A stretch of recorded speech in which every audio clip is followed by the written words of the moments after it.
بسم اللہ الرحمن الرحیم۔ مدینہ کلک 92 کے ویورز السلام علیکم۔ زبدۃ العارفین، قدوۃ السالکین، عمدۃ الواصلین، سید العاشقین حضور سید عبداللہ شاہ قادری شتاری حنفی المعروف حضرت بابا بلے شاہ رحمۃ اللہ تعالیٰ علیہ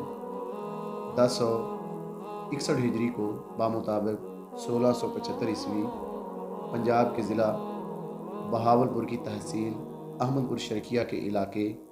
اوچ شریف میں پیدا ہوئے۔ آپ کے والد گرامی کا نام سید سخی شاہ محمد گیلانی رحمۃ اللہ تعالیٰ علیہ ہے۔ آپ کے اجداد میں سید غوث بندگی گیلانی رحمۃ اللہ تعالیٰ علیہ ملک شام سے ہجرت کر کے اوچ شریف میں تشریف لے کر آئے۔ آپ کی عمر مبارک ابھی 6 سال تھی کہ آپ کے والد گرامی اوچ شریف سے ہجرت کر کے ساہیوال ضلع کے علاقے ملک والی میں تشریف لے آئے، اور جب پانڈوکی والوں نے بہت زیادہ اصرار کیا تو آپ کیونکہ ملک والی میں امامت و خطابت کے فرائض سر انجام دیتے تھے، اور ان کے اصرار پر اور ضد پر آپ ملک والی سے ہجرت کر کے پانڈوکی میں تشریف لے آئے اور یہاں کی مسجد میں تدریس کا کام سٹارٹ کر دیا۔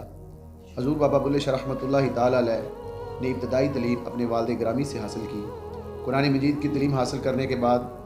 آپ نے والد گرامی سے عربی اور فارسی کی مختلف کتابیں پڑھی۔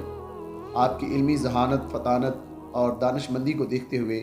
اور علمی ذوق کو دیکھتے ہوئے حضور سید سخی شاہ محمد درویش رحمۃ اللہ تعالیٰ علیہ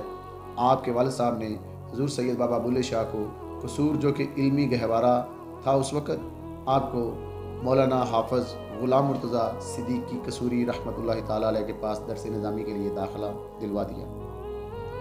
حضور بابا بلے شاہ رحمۃ اللہ تعالیٰ علیہ نے عربی، فارسی اور ہندی پر دسترس حاصل کر کے اپنے ابو جان سید سخی شاہ محمد درویش گیلانی رحمۃ اللہ تعالیٰ علیہ کی آرزوؤں اور تمناؤں کو عملی جامہ پہنایا۔ حضور سید بابا بلے شاہ کی جب تعلیم مکمل ہوئی تو والد صاحب نے پوچھا، بلے شاہ کیسا محسوس کرتے ہو؟ تو حضور سید بابا بلے شاہ رحمۃ اللہ تعالیٰ علیہ فرمایا، ابو جان ذہنی طور پر تو میں مطمئن ہوں لیکن دل بڑا بے چین ہے۔ آپ نے فرمایا، اپنے استاد سے اس کا حل نہیں پوچھا؟ عرض کرنے لگے، جی ابو جان، میں نے اپنے استاد حافظ غلام مرتضیٰ صدیقی صاحب سے اس کا حل معلوم کیا ہے، اور آپ فرماتے ہیں کہ بلے شاہ آپ کو روحانی طبیب کی ضرورت ہے۔ حضور سید سخی شاہ محمد درویش رحمۃ اللہ تعالیٰ علیہ نے آپ کو وظیفہ بتایا اور فرمایا بہت جلد اس کا حل آپ کو مل جائے گا۔ حضور سید بابا بلے شاہ رحمۃ اللہ تعالیٰ علیہ دل کی بے چینی دور کرنے کے لیے عموماً مختلف جگہ آتے جاتے تھے تاکہ کوئی روحانی طبیب مل جائے اور دل کا اضطراب ختم ہو جائے۔ اسی طرح حضور بابا بلے شاہ رحمۃ اللہ تعالیٰ علیہ ایک دوپہر بیری کے نیچے سو گئے تو خواب میں کیا دیکھتے ہیں کہ ان کے جد امجد شاہ عبد الحکیم رحمۃ اللہ تعالیٰ علیہ نورانی تخت پر تشریف لے کر آئے اور فرماتے ہیں کہ بیٹا مجھے پیاس لگی ہے۔ حضور سید بابا بلے شاہ رحمۃ اللہ تعالیٰ علیہ نے دودھ کا پیالہ پیش فرمایا اور حضرت شاہ عبد الحکیم رحمۃ اللہ تعالیٰ علیہ آپ نے تھوڑا سا دودھ نوش فرمایا اور باقی واپس کرتے ہوئے فرمایا، بیٹا یہ تم پی لو، میرے پاس جو امانت تھی وہ میں نے تم تک پہنچا دی، باقی جو امانتیں ہیں وہ شاہ عنایت قادری رحمۃ اللہ تعالیٰ علیہ سے وابستہ ہیں، وہ تمہیں ان سے ملیں گی۔ حضور سید بابا بلے شاہ وجدانی کیفیت میں اپنے گھر کی طرف لوٹے اور آ کر والد صاحب کو سارا خواب سنایا تو والد صاحب نے فرمایا، اب تم مرکز اولیاء لاہور شریف ابو المعارف جناب حضرت علامہ مولانا شاہ عنایت قادری شتاری رحمۃ اللہ تعالیٰ علیہ کے پاس جا کر بیعت ہو جاؤ۔ حضور سید بابا بلے شاہ رحمۃ اللہ تعالیٰ علیہ شاہ عنایت قادری کی بارگاہ میں حاضر ہوئے اور شاہ عنایت قادری نے بڑی سخت شرائط پر حضور سید بابا بلے شاہ کو اپنا مرید بنایا۔ حضور سید بابا بلے شاہ کو حکم فرمایا کہ دریائے چناب کے کنارے جھنگ سیال کے صحراؤں میں چلے جاؤ اور اپنے نفس کو دھوپ، سردی، گرمی، خشکی، بھوک ان چیزوں کا عادی بناؤ۔ حضور سید بابا بلے شاہ اپنے پیر و مرشد کے حکم پر جھنگ دریائے چناب کے کنارے پر چلے گئے اور حضور سید بابا بلے شاہ نے وہاں لکڑیوں کی ایک جھونپڑی تعمیر کی اور اس میں سکون اختیار کی۔ حضور سید بابا بلے شاہ رحمۃ اللہ تعالیٰ علیہ دن رات عبادت و ریاضت اور مجاہدے میں مشغول ہو گئے۔ جب ان کا دل پریشان ہوتا کہ پیر و مرشد کا دیدار کیے ہوئے بڑا وقت ہو گیا تو لاہور کی طرف منہ کر کے عرض کرتے، حضور اب تو اپنا دیدار کا حکم فرما دیجئے، دل بہت اداس ہے۔ تو سید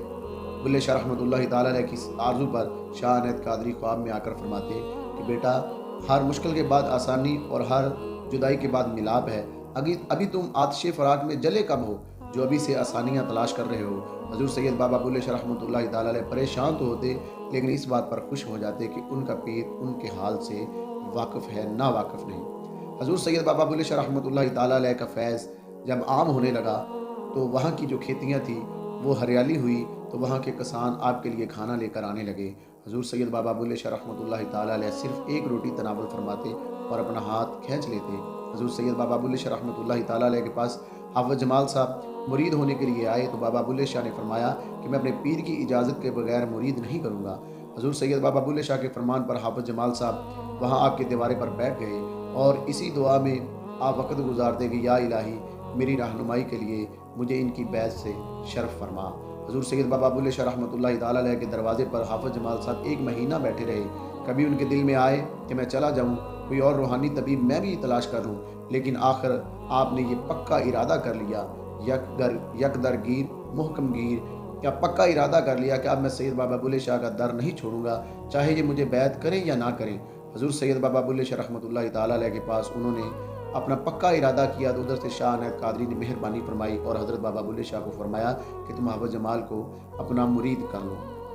حضور سید بابا بلے شاہ نے ان کو اپنا مرید کر لیا۔ حضور سید بابا بلے شاہ رحمۃ اللہ تعالیٰ علیہ نے بہت ہی اچھی اور سادہ نہایت پاکیزہ زندگی گزاری۔ آپ کا حلیہ مبارک، آپ خوش رنگ، خوب روح اور نہایت ہی سلیقہ مند انسان تھے۔ آپ کے نقوش چہرے کے تیکھے تھے۔ آپ نے سنت کے مطابق ایک مٹھ داڑھی رکھی تھی جو کہ گھنی تھی، جس سے آپ کا چہرہ دبدبے والا نظر آتا تھا، اور اسی طرح ہی آپ نے سنت کے مطابق اپنی زلفیں رکھی تھی۔ آپ نے ساری عمر شادی نہیں کی، اس لیے آپ کی کوئی اولاد بھی نہیں تھی۔ حضور سید بابا بلے شاہ رحمۃ اللہ تعالیٰ علیہ سجادہ نشینی آپ نے اپنے مرید خاص جناب سلطان احمد مستانہ ان کے بیٹے کو، ان کی اولاد کو عطا فرمائی۔ وہ آپ کی خلافت کی کرسی پر، آپ کی خلافت پر راضی ہوئے اور انہوں نے خلافت کو سنبھالا۔ حضور سید بابا بلے شاہ رحمۃ اللہ تعالیٰ علیہ آپ کا کلام ہر خاص و عام کے لیے مستند ہے اور پڑھا جاتا ہے اور ہر ایک کے دل کو لبھاتا بھی ہے۔ حضور سید بابا بلے شاہ رحمۃ اللہ تعالیٰ علیہ کی کوئی مستند اس طرح کا کلام نہیں ملتا کہ جو کتاب کی شکل میں ہو، لیکن حضور بابا بلے شاہ رحمۃ اللہ تعالیٰ علیہ کے کلام میں قافیہ حضرت بابا بلے شاہ، قافیہ میاں بلے شاہ، کلیات بلے شاہ، گنجینہ معرفت اور قانون عشق جیسے اس طرح کے کلام آپ کے ہر زد و عام کے زبان پر جاری ہیں۔ حضور سید بابا بلے شاہ رحمۃ اللہ تعالیٰ علیہ نے اپنے کلام کے ذریعے اور اپنی شاعری کے ذریعے مردہ دلوں کو زندہ کیا اور غافل لوگوں کو بیدار کرنے کی کوشش کی۔ آپ رحمۃ اللہ تعالیٰ علیہ کا فرمان ہے، راتی جاگے تے شیخ سداوے تے راتی جاگن کتے تیتھوں اتے، در مالک دا مول نہ چھڑ دے ہمیں سو سو پیمن جتے تیتھوں اتے، در مالک دے راکھی کر دے صبح جا جنگلاں وچ ستے تیتھی اتے، اٹھ بلیا چل یار منا لے نہیں تے بازی لے گئے کتے تیتھوں اتے۔ حضور سید بابا بلے شاہ رحمۃ اللہ تعالیٰ علیہ نے شریعت کی پاسداری کی تو آپ کی روحانی منازل بہت عروج پر چلی گئی۔ حضور بابا بلے شاہ کا فرمان ہے، شریعت ساڈی دائیے، طریقت ساڈی مائیے، اگو حقیقت آئیے اتے کچھ معرفتوں لبے آئے۔ یعنی کہ حضور بابا بلے شاہ رحمۃ اللہ تعالیٰ علیہ شریعت کے پاسدار اور پابند تھے، نہ کہ آپ شریعت کے تارک تھے۔ حضور بابا بلے شاہ رحمۃ اللہ تعالیٰ علیہ کا لباس آپ کھلا ڈھیلا ڈھالا کرتا اور تہمند پہنتے تھے۔ حضور سید بابا بلے شاہ رحمۃ اللہ تعالیٰ علیہ جب 6 سال اس جگہ پر پیر کے حکم پر آپ نے اپنی زندگی کا عرصہ گزارا، تو جب پیر صاحب نے حکم فرمایا شاہ عنایت قادری نے، تو آپ وہاں سے چل کر مرکز اولیاء لاہور شریف میں بابا شاہ عنایت قادری کے پاس تشریف لے کر آئے، اور جب شاہ عنایت قادری کے پاس پہنچے تو بابا جی کے قدموں میں گر کر آپ بے ہوش ہو گئے، اور آپ کی زبان پر صرف ایک ہی لفظ تھا کہ پیر و مرشد مجھے خود سے دور کیوں فرمایا، پیر و مرشد مجھے خود سے دور کیوں فرمایا۔ آپ کے یہ الفاظ تھے تو پیر صاحب فرما رہے تھے شاہ عنایت قادری رحمۃ اللہ تعالیٰ علیہ کہ بیٹا میں نے آپ کو دور نہیں فرمایا، کچھ تو بہت پاس رہ کر بھی دور ہیں، لیکن تم تو دور رہ کر بھی میرے بہت پاس ہو۔ حضور شاہ عنایت قادری رحمۃ اللہ تعالیٰ علیہ نے محبتوں سے نوازا۔ بابا بلے شاہ رحمۃ اللہ تعالیٰ علیہ 1 سال شاہ عنایت قادری کی بارگاہ میں رہے اور وہاں سے پانڈو کی اپنے والد گرامی کے پاس آئے۔ پانڈو کی جب اپنی والد صاحب کے پاس آپ تشریف لے کر آئے تو تھوڑے عرصے کے بعد آپ کے والد گرامی اس دنیا سے کوچ کر گئے۔ ان کے ساتھ ہی تھوڑی دیر بعد ان کی زوجہ محترمہ بابا بلے شاہ کی والدہ آپ بھی دنیا سے کوچ کر گئی، اور 2 ہمشیرائیں بھی اس دنیا سے کوچ کر کے خالق حقیقی کے پاس چلی گئی، اور یہ وقت آپ کے لیے بہت دردناک اور بہت ہی کٹھن تھا، لیکن حضور سید بابا بلے شاہ رحمۃ اللہ تعالیٰ علیہ نے بڑی جوامردی سے اس کا سامنا کیا۔ حضور بابا بلے شاہ رحمۃ اللہ تعالیٰ علیہ پانڈونگی میں سکونت اختیار کی تو آپ کے والد صاحب کا جو بنایا ہوا درس تھا